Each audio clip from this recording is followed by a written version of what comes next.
агентии мубориза бо коррупсияи тоҷикистон хабар дод ки дар пайи санҷиши фаъолияти молиявии иқтисодии нерӯгоҳи норак тасарруфи 2 миллиону 383 ҳазор сомонӣ музди меҳнати коргарони ин нерӯгоҳро аз ҷониби шахсони масъул ошкор гардида,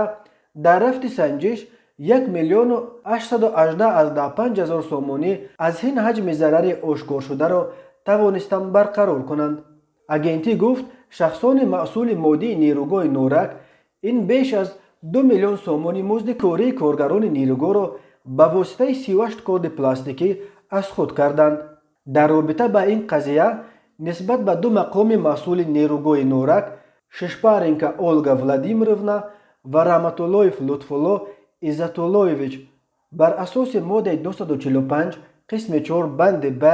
ва моддаи 323 Кодекси ҷиноятии ҷумҳурии Тоҷикистон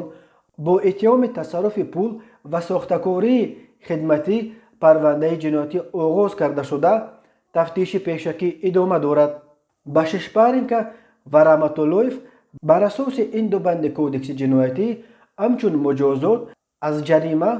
то 15 соли ҳукми зиндон таҳдид мекунад. Тоҷикистон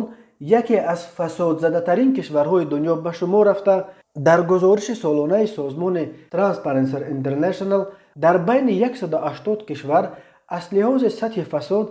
имсол дар мақоми 149 ҷой гирифта буд.